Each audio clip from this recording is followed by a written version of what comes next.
Thank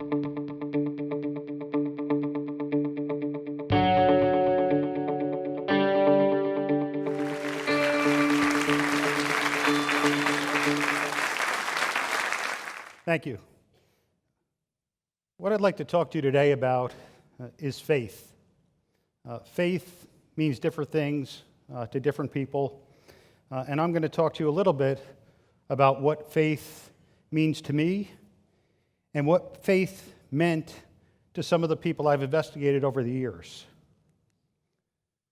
When I retired from government service in 2010, after 31 years as a federal law enforcement officer and counterintelligence agent, I went to work for an international security studies group, and I spent 2 years traveling around the world talking to violent extremists, talking to combatants in Northern Ireland, to IRA terrorists, to loyalists, went into Bradford and Leeds, England, where the 7/7 bombers came out of, talked to Al-Qaeda terrorists, went to France, into the communities that you're seeing on the television, and talk about what was percolating in those communities.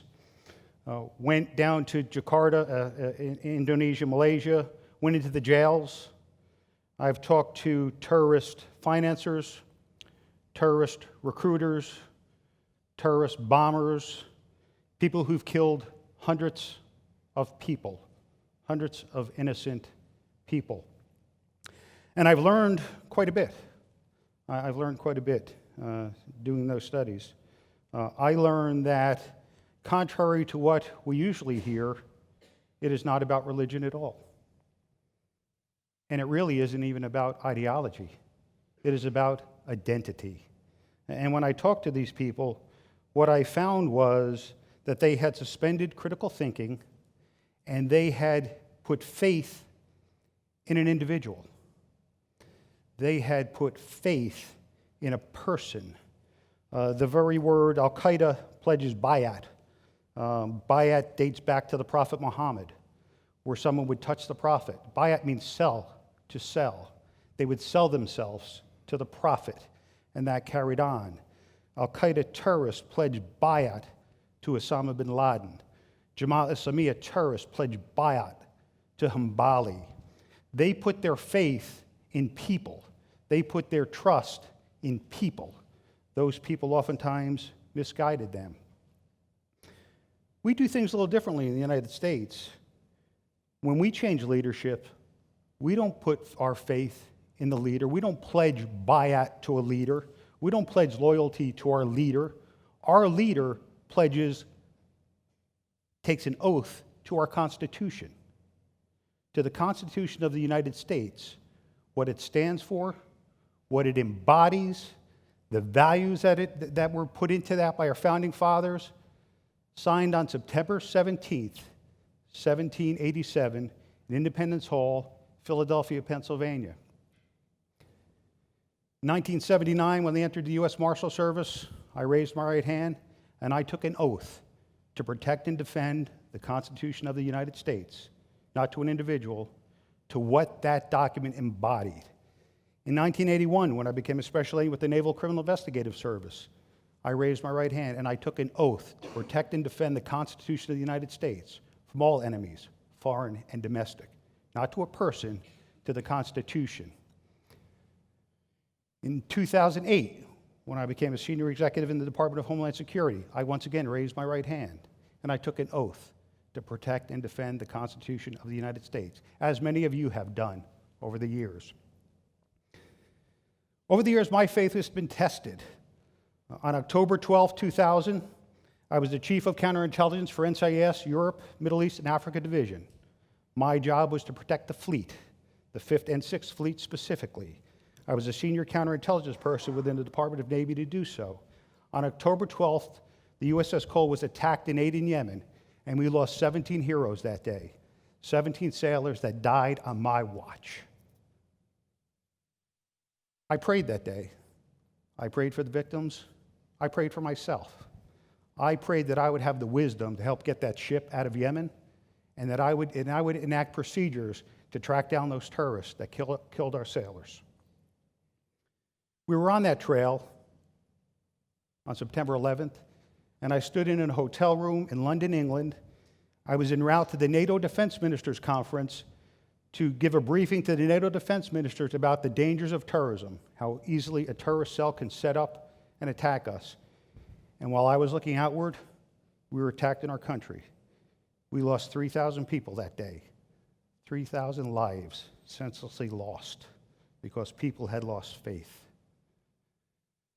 I prayed again that day. I prayed for those victims, and I prayed for myself. I prayed that I would have the stamina. I knew it would be a long war, and I pledged to myself that I would not rest until we tracked those people down.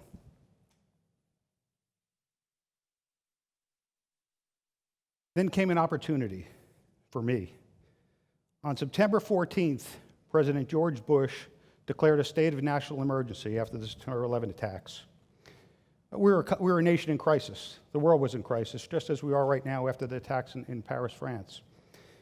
And the president said something very unique. He actually said that the threat from al-Qaeda terrorists risked the continuity of operation of the United States government. Now, to those of us in government service, we know that that's the line of succession that keeps our government running. The president on September 14th basically said that the threat from al-Qaeda was so grave to our nation that our country could fold. And he enacted some very unique laws and regulations. On 17th of September 2001, the president issued a classified finding that gave the Central Intelligence Agency the authority to create the RDI program, Rendition, Detention, and Interrogation Program. The president lost faith. The president lost faith in our ability to practice the rule of law and to track down and try terrorists under due process of law. He lost faith. He gave the Central Intelligence Agency a mission that they were ill prepared for. It was not their core competency. They didn't know what to do. They did not have the expertise to do so. On November 13th, he issued another order, an order that affected me pretty greatly. The president actually said he lost faith in our court system. He said that the United States court system is not capable of trying terrorists. And he gave that mission to the Secretary of Defense. And he told the Secretary of Defense that he was to detain and try before a military commission anyone who is or was a member of al-Qaeda, anyone who aided, abetted, or knowingly harbored the al-Qaeda terrorist network. I'm very familiar with that military order because that order went to me to execute. And so for 2.5 years, I was the government's principal investigator for al-Qaeda to bring terrorists to justice before a military commission. I thought it was an opportunity. I thought it was an incredible opportunity to show the world that we were a fair and just nation, that we would bring terrorists to justice under the rule of law with due process in fair and just trials as the president had directed in his order. Unfortunately, that became an opportunity lost. About October of 2002, the CIA was already engaged in EITs. Some people call them enhanced interrogation techniques. There was nothing enhanced about them. There were excuses to inflict torture. They were claimed to be re-engineering SEER tactics. They didn't re-engineer anything. They just adopted the same tactics that the communists used against our soldiers, our sailors, our airmen, and our Marines. They adopted those tactics. In October 2002, I saw those tactics gravitating to the Department of Defense. And now the Department of Defense was considering torturing detainees in our custody. And we did so. And at that time, I drew a line in the sand, a thin blue line, and I said, we do not torture. We will not torture. Torture is illegal. Torture is immoral. Torture is ineffective, and torture is inconsistent with American values.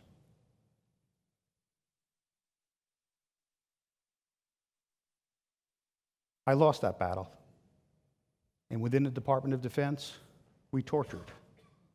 We tortured detainees in our custody. Now, I have no problem killing terrorists. I have no problem seeing terrorists killed on the battlefield. not in the interrogation room. We tortured some people, and we did so brutally. We tortured some people who were guilty, and we tortured some people who were innocent. We took false information obtained by torture and used it to help go to war.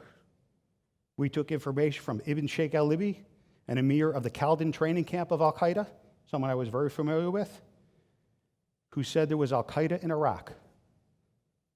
At the time, there was none. There is now. Ibn Sheikh al-Libi said there was al-Qaeda in Iraq to stop the pain. President Bush used that to tell you, the American public, there was al-Qaeda in Iraq. Colin Powell went before the United Nations and said there was al-Qaeda in Iraq based on fabricated information, the product of torture. Torture is not just ineffective, it's counterproductive. It provides tainted and useless information that drives nations to war.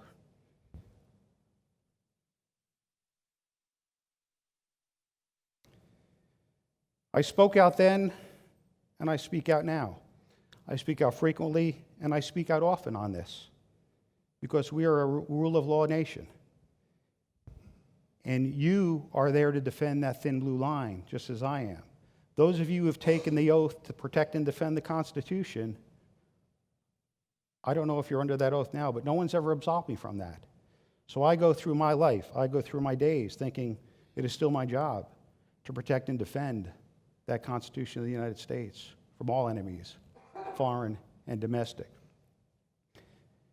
And at the time when I saw the torture gravitating to the Department of Defense and to Guantanamo Bay, and then it went on from there to Abu Ghraib. And so torture has made us less safe. The number one recruiting tool for al-Qaeda for years has been the way that we treated them at Guantanamo Bay and Abu Ghraib. It has brought foreign fighters to the battle. It has brought terrorists to recruiters. It has enabled terrorist financing, and it has put our soldiers at risk. It has put our country at risk because we lost faith. We lost faith in who we are as a country. We lost faith in the ideals that our founding fathers put together. I mentioned on 17 September 2001 was the day that the president lost faith in that rule of law and gave that mission to the Central Intelligence Agency. That was 214 years to the day that our Constitution was signed by 39 of our founding fathers, including George Washington, in Independence Hall in Philadelphia, Pennsylvania. So when the CIA said that torture works ineffective, I said it does not. It was not. At the time in 2002, I said this is the stuff congressional hearings are made of. And we've had Senate Armed Service Committee hearings, Senate Select Committee on Intelligence hearings, and Senate Judiciary Committee hearings on this. All have verified that torture is ineffective, that it is unreliable, that it produces false and fabricated information. And when the CIA said it didn't, I went on television and I said, they're lying. And when Dick Cheney went on television, I wrote an op-ed in Political Magazine, which was titled, Dick Cheney is Lying About Torture. Because I have faith.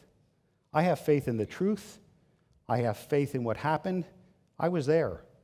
I wasn't an observer. I was in the arena, fighting this battle daily in the Pentagon, Guantanamo Bay.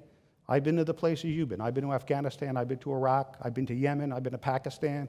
I've tracked terrorists around the globe, lawfully, under the rule of law, behind that blue line to bring them to justice.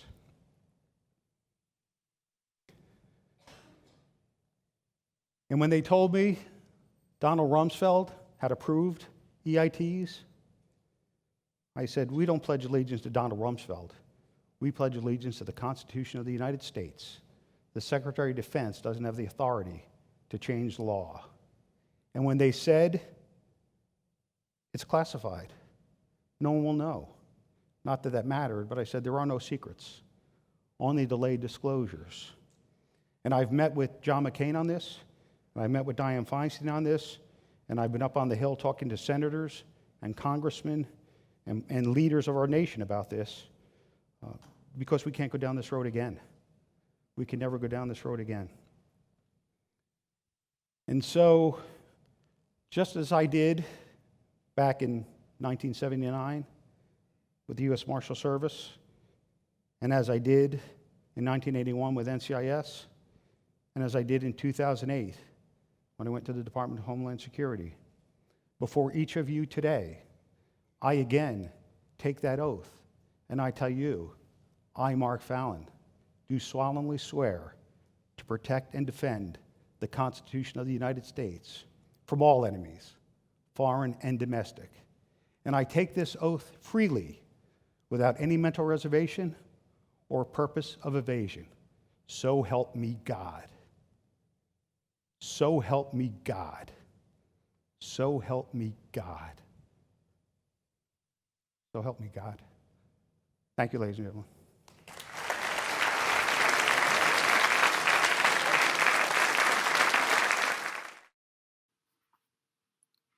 Hi, this is Roy Bethke from the Virtus Group and co-founder of WINx. I want to thank you for taking the time to watch this video, and I'm hopeful that you found it valuable. Our goal with WINx is to encourage each of us in the profession to think, train, prepare, behave, lead, and live differently. For that to happen, we need your help. If you found the video helpful in any way, please take a moment to share it. You can do that on social media, especially Facebook and Twitter, on the internet, or within your network of like-minded people. Also, we have similar videos available from all of our events. You'll find them posted on the Virtus Group YouTube page. We think the videos are a great tool for learning, but feedback has told us that there is nothing better than being at a WINx event in person. 9 presenters, 18 minutes each, designed to inspire and engage the audience. To get more information about our next WINx event, including location, cost, and registration, please visit www.experiencewinx.com. You can also find us on Facebook at facebook.com/experiencewinx or on Twitter at AskWinx. Until next time, be safe and remember life's most powerful question: what's important now? Thank you.